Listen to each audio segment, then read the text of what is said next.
जय जगन्नाथ शुभ सकाळ। आज हूँ 15 जुलाई 2024 सोमवार। आज दिन में 20टी गुरुत्वपूर्ण खबर रही। जदि ये चैनल टी प्रथम कर आसती चैनल टी सब्सक्राइब कर बेल आइकन दबाइदेवे और आपण भल पाइबा स्वरूप गोटे लाइक करदे। आज खबर नंबर 1, रथयात्रा पर हेब रत्नभंडार अलंकार गणना। सूचना देले अरविंद पाढ़ी। दीर्घ 4 दशंधि अपेक्षा पर खोली श्रीमंदिर चारिद्वार।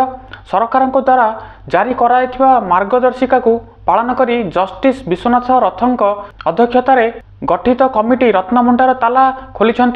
कमिटीर 11 सदस्य प्रथमे बाहर भंडार अलंकार सबू चांगड़ा घर फूल घरे होइथिबा अस्थायी स्ट्रंग रूम को स्थानांतरित कराई। बाहर रत्नभंडार अलंकार स्थानांतरण पर ताकू सील कराई। यह सूचना रही। खबर नंबर 2, वर्षा पानी बाहर करने माटी खोलुवा बेले बाहरिला सुना भर्ती माटी हांडी। केरल निजर प्राकृतिक सुंदरता पर्यटन स्थली हेतु देश तथा देश बाहर लोकप्रिय रही। किछि दिन हेब केरल रु नहीं चर्चा जोर धरी। कारण खनन एठारे जने महिला वर्षा पानी बाहर करने माटी खोलुवा बेले सेथिरु एक सुना भर्ती माटी हांडी बाहरिथिला। एही घटनाटी केरलर कन्नूर जिला चेंगलिया स्थित परिस्पीय सरकारी हाईस्कूल निकटरे घटी। स्कूल परिसर रे थिबा एही बगीचारे वर्षा पानी जीवा पाई महिला गाड़ा खोलुथिले। गाड़ा खोलु खोलु माटी भितरु एक माटी हांडी बाहरिथिला। सेथिरु भर्ती होइतिला सुना। यह नहीं सूचना रही। खबर नंबर 3, कमला रंगर ओमफेड क्षीर पैकेट। कमला रंगर पैकेट रे बाजार को परीक्षामूलक भाव छड़ा जाइछि ओमफेड क्षीर।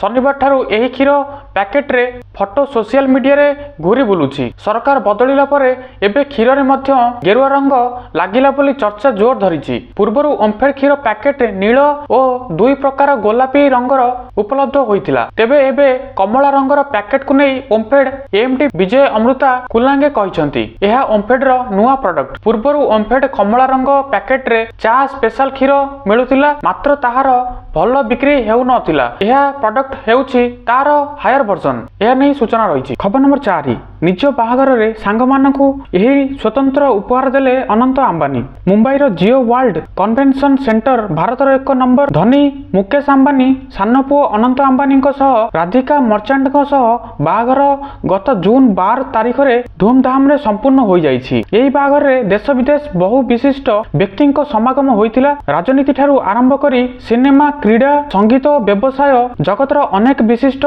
चेहरा को एही विवाह उत्सव रे देखिबाकू मिलितिला। एक आकलन अनुसार अंबानी परिवार विवाह रे प्राय 5000 कोटी टंका खर्च होइछि। विशेष सूत्रରୁ मिलिथिबा सूचना अनुसार मुकेश अंबानी और अनंत अंबानी विवाह रे वीआईपी अतिथि माननकु स्वतंत्र उपहार दिया जाइछि। एही स्वतंत्र उपहार रे वीआईपी माननकु घड़ी प्रदान करा जायतिला, जहार मूल्य 1.5 कोटी रु 2 कोटी टंकार मध्य रे रहिछि। एहा नै सूचना रहिछि। खबर नंबर 5, कांग्रेस रो लोकसभा उपमुख्य हेले गौरव गोगोई। कांग्रेस नेता गौरव गोगोई लोकसभा दलर उपमुख्य नेता होइछन्ति एवं बाचस्पति ओम बिरला को एही निष्पत्ति संपर्क रे एक चिट्ठी पठाइछि। कांग्रेस पक्षरु वरिष्ठ नेता तथा सांसद गौरव गोगोई को लोकसभा दलर उपमुख्य भावे नियुक्ति करा जाइछि। से विरोधी दलर नेता राहुल गांधी को लोकसभा रे सहयोग करिवे। एथिसह दल पक्षरु लोकसभा रे मुख्य सचेतक और आउ 2 जण सांसदों को सचेतक भावे मध्य नियुक्ति करा जाइछि। खबर नंबर 6, केमिति त्रिशा हॉस्पिटल रे लागिला निया। अग्निकांडर प्रकृत कारण कोन? कटक त्रिशा हॉस्पिटल अग्निकांड घटना परे आरंभ होइछि कारण खोजा। हॉस्पिटल रे एडीएमटी एक 3 जणिया कमिटी पहुंची समस्त कागज पत्र जांच करिसंती। शिशु भवन रे चिकित्सा होइथिबा नवजात शिशुंक मध्यरु चांदबाली रे 11 दिनर शिशु कन्या मृत्यु घटिछि। अन्यपटे स्वास्थ्य मंत्री एससीबी और शिशु भवन रे पहुंची उद्धार होइथिबा समस्त रोगी और नवजातंकु भेटी स्वास्थ्य सेवा पचारि बुझिसंती। अग्निकांड घटना पई एक फैक्ट फाइंडिंग टीम गठन कराइछि। टीम तदंत करी रिपोर्ट देवा परे आवश्यक पदक्षेप ग्रहण कराजिबो बोली कहछन्ती स्वास्थ्य मंत्री। खबर नंबर 7, एक्स रे रेकर्ड कले Modi 100 million followers. Social media platform X ray प्रधानमंत्री नरेंद्र मोदी रविवार जुलाई 14 रे 100 मिलियन अर्थात 10 कोटी फॉलोअर्स अतिक्रम करिसंती। यह सहित से अधिक फॉलो कराइथिबा ग्लोबल लीडर होई जाइछन्ती। खबर नंबर 8, इतिहास रचिले निर्मला सीतारमण। जुलाई 23 रे अर्थमंत्री निर्मला सीतारमण केंद्र बजेट 2024-25 उपस्थापना करिवे। यह सह अर्थमंत्री इतिहास सृष्टि करबाकू जाउछन्ती। क्रमगत सप्तम थर पई केंद्र बजेट उपस्थापना करिथिबा सीतारमण देशर प्रथम अर्थमंत्री हेबे। यह सहित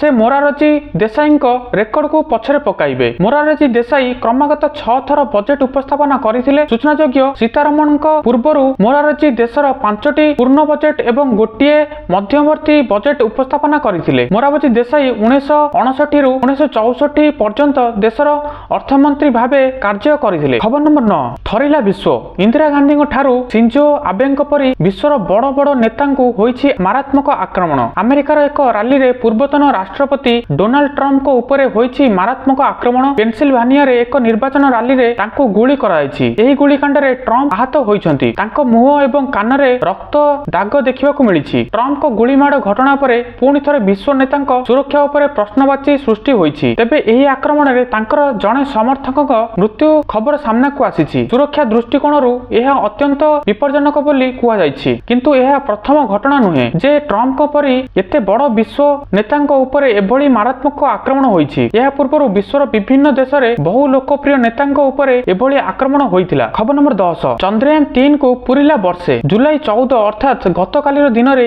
ଇତିହାସ ରଚିଥିଲା ଭାରତ। ଭାରତୀୟ ମହାକାଶ ଗବେଷଣା ଗଠନର ଇସ୍ରୋ ସଫଳତାର ସହ ଜୁଲାଇ 14, 2023 ରେ ଆନ୍ଧ୍ରପ୍ରଦେଶର ଶ୍ରୀହରିକୋଟାସ୍ଥିତ ସତୀଶ ଧାୱନଙ୍କ ମହାକାଶ କେନ୍ଦ୍ରରୁ ଏହି ଅଭିଯାନ ଆରମ୍ଭ କରିଥିଲେ ଏବଂ ଅନେକ ଉଲ୍ଲେଖନୀୟ ସଫଳତା ହାସଲ କରିଥିଲେ। ଖବର ନମ୍ବର 11 ମହାଠକକୁ ବାନ୍ଧିଲା ଇଓଡବ୍ଲ୍ୟୁ। ସାରା ଦେଶରୁ ଲୁଟିନେଲା 600 କୋଟି। ଓଡ଼ିଶା କ୍ରାଇମବ୍ରାଞ୍ଚ ଅର୍ଥନୈତିକ ଅପରାଧ ଶାଖା ଜାଲରେ ବଡ଼ ଠକ। ସାରା ଦେଶରୁ ଜମାକାରୀଙ୍କୁ 600 କୋଟି ଟଙ୍କା ଚୂନ ଲଗାଇ ଫେରାର ଥିବା ସହଠକ ସଦୟ ଜିଆଜୁର ରେହମାନଙ୍କୁ ଗିରଫ କରିଛି ଇଓଡବ୍ଲ୍ୟୁ। ଅଳ୍ପ ସମୟ ବ୍ୟବଧାନରେ ଅଧିକ ସୁଧ ଆଶା ଦେଖାଇ ଲଗାଇଥିଲା ଚୂନ।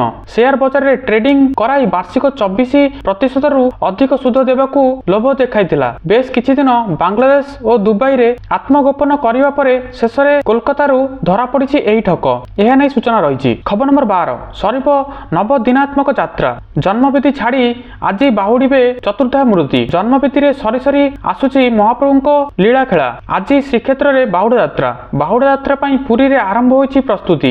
ତିନି ରଥ ଦକ୍ଷିଣ ମୋଡ଼ ରହିଛି। ତିନି ରଥ ନାକଚଣା ଦ୍ୱାରା ମହାପ୍ରଭୁଙ୍କ ଆଗମନକୁ ଅପେକ୍ଷା କରିଛନ୍ତି। ଏଥିପାଇଁ ବ୍ୟାପକ ବ୍ୟବସ୍ଥା କରିଛି ପ୍ରଶାସନ। ତେବେ ଅପରାହ୍ନ 5ଟାରୁ ମହାପ୍ରଭୁଙ୍କ ଦର୍ଶନ ବନ୍ଦ ରହିବ। ବାହୁଡ଼ା ଯାତ୍ରା ପ୍ରସ୍ତୁତି ଲାଗି ଗୁଣ୍ଡିଚା ମନ୍ଦିରରେ ସନ୍ଧ୍ୟା ଦର୍ଶନ ବନ୍ଦ ରହିବ। ଧାର୍ଯ୍ୟ ଅବଧି ମଧ୍ୟରେ ଆପଡ଼ ମଣ୍ଡପ ନବମୀ ଦର୍ଶନ କରିବାକୁ ପ୍ରଶାସନ ପକ୍ଷରୁ ଅନୁରୋଧ କରାଯାଇଛି। ଖବର ନମ୍ବର 13 ମା ହେବାକୁ ଯାଉଛନ୍ତି କ୍ୟାଟ୍ରିନା। ଗର୍ଭବତୀ ଅଛନ୍ତି ବଲିଉଡ୍ ଅଭିନେତ୍ରୀ କ୍ୟାଟ୍ରିନା କୈଫ। ଖୁବ୍ ଶୀଘ୍ର ଅଭିନେତା ବିକି କୌଶଲ ବାପା ହେବେ। କିଛି ଏଭଳି ଚର୍ଚ୍ଚା ଏବେ ସୋସିଆଲ ମିଡିଆରେ ଜୋର ଧରିଛି। ବ୍ୟବସାୟୀ ମୁକେଶ ଆମ୍ବାନୀଙ୍କ ସାନ ପୁଅ ଅନନ୍ତ ଆମ୍ବାନୀଙ୍କ ବିବାହ ଉତ୍ସବରେ ଯୋଗ ଦେବାର ଭିଡିଓ ଭାଇରାଲ ହେବା ପରେ କ୍ୟାଟ୍ରିନା ମା ହେବାକୁ ଯାଉଥିବା କୁହାଯାଇଛି। ଖବର ନମ୍ବର 14 ହଷ୍ଟେଲରୁ ନବମ ଶ୍ରେଣୀ ଛାତ୍ରୀ ନିଖୋଜ। ଥାନାରେ ମାମଲା। ରାୟଗଡ଼ା ଜିଲ୍ଲା ପଦ୍ମପୁର ବ୍ଲକ ଅଧୀନ ଗୋଡ଼ିଆବନ୍ଧ ବସନ୍ତ ଦେବୀ ବିଦ୍ୟାପୀଠ 100 ଶଯ୍ୟା ଛାତ୍ରୀ ନିବାସରୁ ଜଣେ ନବମ ଶ୍ରେଣୀ ଛାତ୍ରୀ ନିଖୋଜ ହୋଇଯାଇଛନ୍ତି। ଏନେଇ ଛାତ୍ରୀଙ୍କ ପରିବାର ଲୋକେ ରବିବାର ପଦ୍ମପୁର ଥାନାରେ ଏକ ଅଭିଯୋଗ କରିଛନ୍ତି। ଅଭିଯୋଗକୁ ଭିତ୍ତି କରି ପୋଲିସ ଏକ ମାମଲା ରୁଜୁ କରିଛି। ଘଟଣାରେ ତଦନ୍ତ ଆରମ୍ଭ କରିଛି। ବିଭାଗର ଅବହେଳା ଯୋଗୁଁ ଏପରି ହୋଇଥିବା ପରିବାର ଲୋକେ କହିଛନ୍ତି। ଛାତ୍ରୀ ଜଣକ କିପରି ହଷ୍ଟେଲରୁ ବାହାରକୁ ଗଲେ ଏହାର ତଦନ୍ତ ଦାବି ହୋଇଛି। ଖବର ନମ୍ବର 15 ଜିମ୍ବାୱେକୁ 42 ରନରେ ହରାଇଲା ଟିମ୍ ଇଣ୍ଡିଆ। 4-1ରେ ସିରିଜ୍ ବିଜୟ।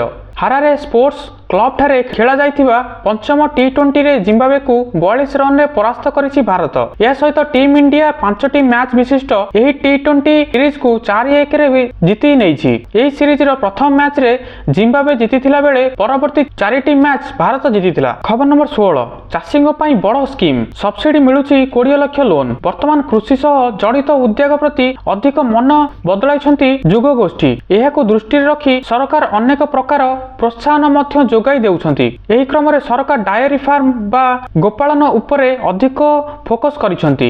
ଦେଶରେ ଦୁଗ୍ଧ ଉତ୍ପାଦନ କ୍ଷେତ୍ର ଭାରତ ସର୍ବାଗ୍ରେ ରହିଛି। ସାରା ବିଶ୍ୱରେ ପ୍ରାୟ 25% ଦୁଗ୍ଧ ଭାରତର ଉତ୍ପାଦନ ହୁଏ। ଏହାର ଅର୍ଥ ଏକ ଚତୁର୍ଥାଂଶ ଦୁଗ୍ଧ ଭାରତରେ ଉତ୍ପାଦନ ହୋଇଥାଏ। 2014ରୁ 2023 ମଧ୍ୟରେ ଭାରତରେ 58% ଦୁଗ୍ଧ ଉତ୍ପାଦନ ବୃଦ୍ଧି ପାଇଛି। ଡାଏରୀ ଫାର୍ମ ଏଭଳି ଏକ ଉଦ୍ୟୋଗ ଯାହା 2ଟି ଗାଈ ବା ମଇଁଷିକୁ ମଧ୍ୟ ଆରମ୍ଭ କରିପାରିବେ। ଏଥିରେ ଅଧିକ ନିବେଶ କରିବାର ମଧ୍ୟ ଆବଶ୍ୟକତା ନଥାଏ।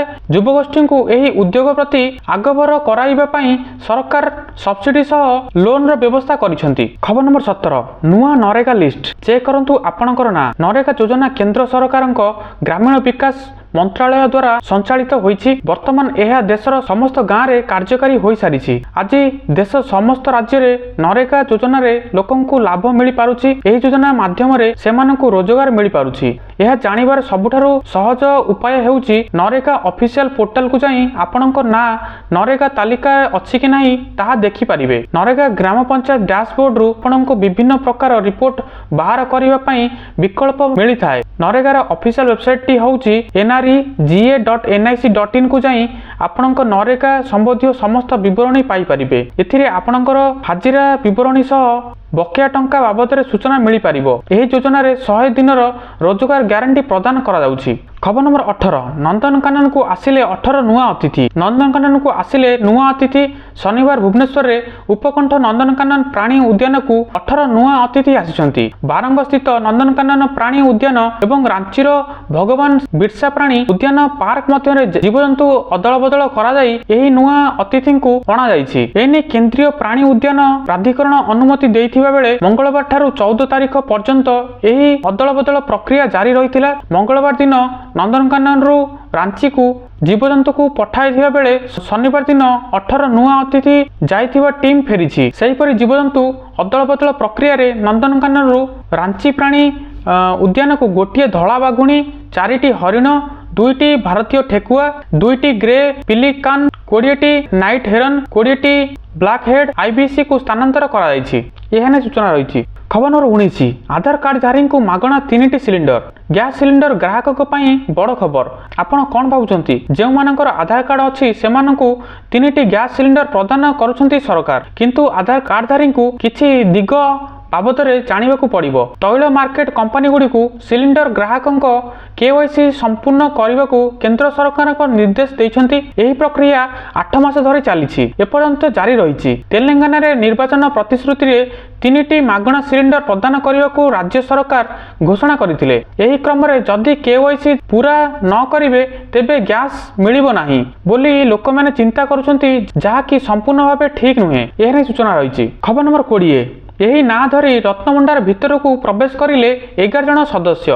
10 ଦ୍ୱୀପରେ ଦେଶରେ ପୁରୀ ଶ୍ରୀମନ୍ଦିର ରହସ୍ୟମୟ ରତ୍ନଭଣ୍ଡାର ଖୋଲିଥିଲା। ପୂର୍ବ ନିର୍ଦ୍ଧାରିତ ସମୟ ଦିନ 1:28ରେ ରତ୍ନଭଣ୍ଡାର ଖୋଲିଥିଲା। ରତ୍ନଭଣ୍ଡାର ଖୋଲିବା ପାଇଁ ମୋଟ 11 ଜଣ ସଦସ୍ୟ ଭିତରକୁ ଯାଇଥିଲେ। ଏନେଇ ରତ୍ନଭଣ୍ଡାର ଯାଞ୍ଚ କମିଟି ଅଧ୍ୟକ୍ଷ ଜଷ୍ଟିସ ବିଶ୍ୱନାଥ ମଧ୍ୟ କହିଛନ୍ତି, ମନ୍ଦିର ଭିତରକୁ ଠିକ୍ 12ଟାରେ ପ୍ରବେଶ କରିଲୁ।